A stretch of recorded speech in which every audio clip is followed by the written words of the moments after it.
What's up, guys? Today we're going to talk about, why guys shut down and women blow up. Have you ever found yourself in an argument where somehow you ended up apologizing for something you didn't even do? You're right about a situation, you approach your partner to discuss it, and then somehow that conversation it gets completely turned around. And then it's like an hour later and you're sitting there feeling all guilty, not even sure what you're apologizing for, but you better apologize because somehow you've found yourself in the wrong. It's a weird dynamic that plays out in relationships everywhere. And today we're diving into why this actually happens. Specifically, why men check out and why women tend to blow up during conflicts. So I think we kind of set some boundaries here. We set some little guardrails in here of let's kind of talk about what does it mean checking out. And when I talk about checking out, I'm not referring to obvious betrayals, something like an affair or abandonment or anything like that. That's not what I'm talking about. I'm talking about the subtle withdrawal that happens during emotional situations. All right. So, and you kind of know the signs, right? Going completely silent when you hear we need to talk, taking those 45-minute bathroom breaks, suddenly becoming obsessed with something completely unrelated to anything that you're talking about. Actually, you start making up stuff, making up stories, maybe bringing up something that happened at work or sports or your golf game or a hobby, you haven't talked about or mentioned in months, or simply giving like one word answers to emotional questions while being physically present, but emotionally completely 100% checked out entirely, right? And so that's kind of checking out. Let's kind of put some parameters around blowing up, okay? On the flip side, when a woman blows up, it's not always about screaming, though it certainly can include that. But I started looking, I was like, why is this happening? So I started looking, research and doing that kind of stuff. I found out that women can experience something called emotional flooding, right? A state of, it's kind of like an overstimulation where emotion completely overwhelms reason and the emotional brain takes total control. And what I found when I was looking at this, women aged 40 to 49 experience higher levels of conflict than younger women. And those relationships longer than 11 years show higher conflict levels than those in shorter relationships. And here's what's crucial. Women make decisions about expressing anger based on what they anticipate the other person's reaction will be. And women, they can bring anger into relationships in three very distinct ways, right? Positive and directly, right? And the whole goal of that is removing barriers to a relationship. Can also be aggressive, and that can be in the form of trying to hurt someone else, or indirectly, to remain safe from potential consequences. So let me kind of give you an example of how this worked out. This happened in my life. Uh, this kind of a personal story about this, right? I used to date someone who was confrontational and not in a malicious way whatsoever. But she very much spoke her mind and she could get loud and she could get in your face. It was just her personality. And once she believed something, she held on to that belief, whether she was right or wrong. And if something didn't fit the narrative or if I disagreed, the fallback was always, well, then you can just go ahead and leave, you know? And that ultimatum made me hesitate to approach certain situations because I always knew how the conversation would go. I could map out our conversations before we even had them. And I remember on several occasions, and it would be like in restaurants or something, if she got mad about something and started telling me about her day, something that could have happened at work or wherever, her voice, it would elevate as she's telling the story. And she would get louder and louder with anger in her voice. And you couldn't tell if she was talking about someone in her story or she was actually directing at me. I mean, that's how it felt when I was hearing this story that had nothing to do with me.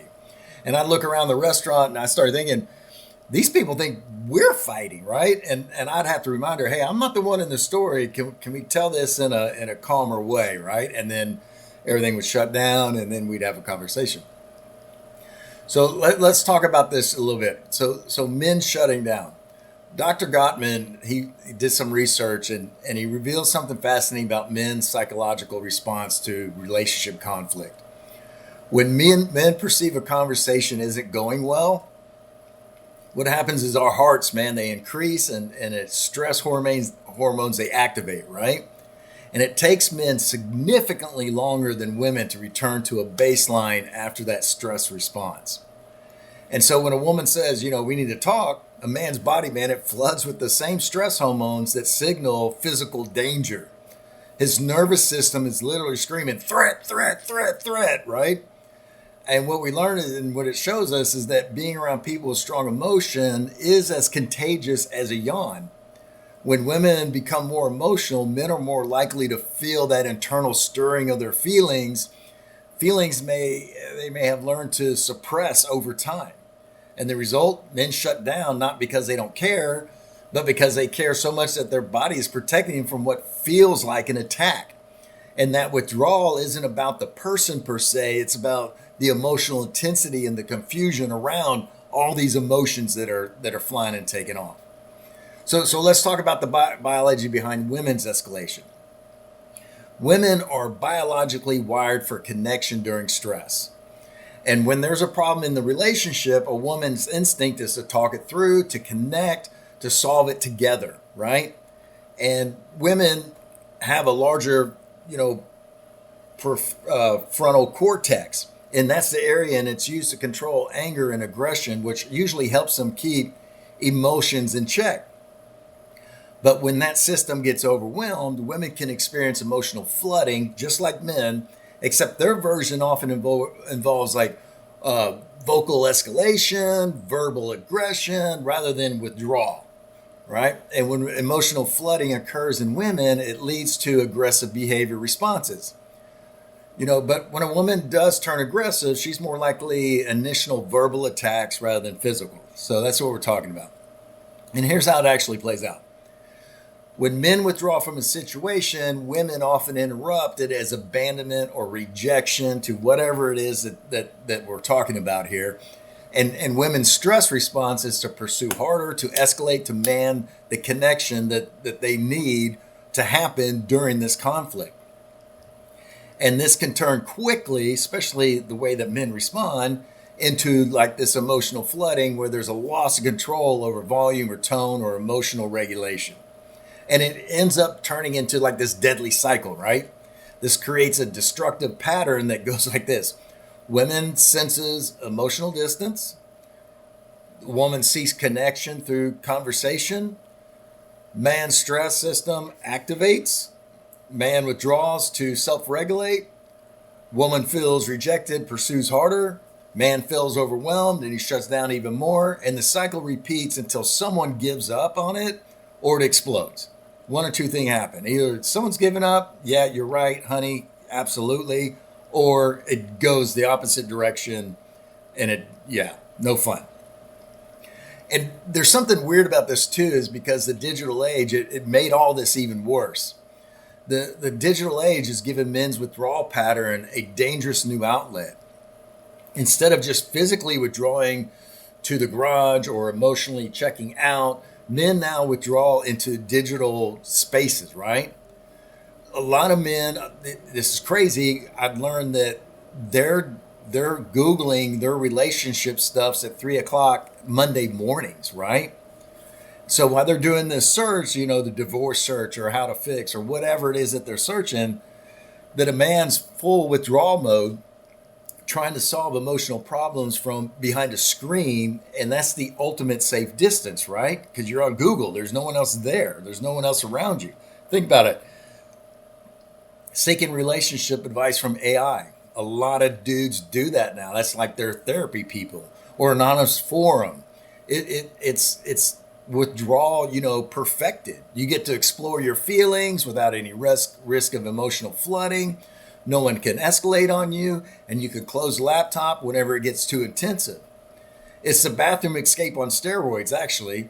And men are this is wild, men are 3 times more likely than women to seek this kind of anonymous digital help rather than face-to-face support. But here's the tragedy of it. While men are going and Googling how to fix my marriage at 3 a.m., Their partners are lying in bed feeling totally 100% abandoned, right? And the very tool that men use to try to solve the problem, it becomes another form of withdrawal that created the problem in the first place. And so, what do men usually search? They search for how to fix, right? How do I fix this problem rather than how to understand what is going on? We're always trying to find quick solutions to these complex emotional problems that we find ourselves in. So, it's kind of like an age-old problem, and it kind of evolves, right? As men age, this withdrawal patterns transform and takes different shapes, right? When we're in our 20s, we just ghost because we haven't learned, healthy withdrawal yet. It's withdrawal taken to the extreme, just a complete exit rather than temporary retreat. Then we get in our 30s, career commitments, the careers become the perfect social acceptable withdrawal. Sorry, honey, I got to work late. That's the new bathroom escape, right? In our 40s, after 2 decades of withdrawing, that pattern, man, it explodes. It's gone into like a midlife crisis, right? Now we're buying that motorcycle withdrawal, and that's withdrawal with a credit card. Depression spikes, patterns become unsustainable. And then by the time we get in our 50s, the patterns are so entrenched with us that withdrawal becomes the default state. Emotional availability becomes the exception, not the rule, right? And what starts out as like this protection mechanism in your 20s becomes a prison by the time you're in your 50s. And with each decade, man, the withdrawal pattern, it digs deeper until you can't find your way out, even if you want to. So breaking the cycle from the woman's point of view, understanding his shutdown and your escalation, it's key. When he checks out, it's not always necessarily rejection, right? It's more of a regulation. His nervous system's overwhelmed and trying to calm down so he can re-engage, right? And when you escalate or get loud, you might be experiencing emotion flooding too. And what I learned through all the doctor and all that other stuff was that when women reach this state where emotions overwhelm reason, they can literally lose control of volume and tone and regulation. And remember that women's decisions about expressing anger are strongly influenced by an anticipation of reaction. And when you blow up, it often means you've reached the point where you no longer care about his reaction. Your emotional system, it's overwhelmed. And just a little strategy, recognize when you're getting louder. Emotional flooding affects volume control. Remember that verbal aggression, even unconsciously, that triggers withdrawal systems from others. You could just take a break, right? And another thing, focus on one issue at a time and not like a laundry list of things that may be happening or going on. That's the women. For the men, right? Sometimes we need to understand that when she blows up or pursues, she's not trying to control us. She's trying to connect with us. Flipping that mindset can actually be incredibly helpful. If you walk in, I'm not being attacked. Let's figure out, what's really going on here. And women can experience emotional flooding just like we can, except their version involves the vocal escalation and verbal aggression instead of us being withdrawn and pulling back and getting away. And their larger, prefrontal cortex for emotional control means that when this starts happening, we need to understand what's going on. So we need to recognize that her blowing up it's emotional flooding. It's not a calculated attack. Like we always believe that it's like this thing was planned, right? Don't take the volume personally.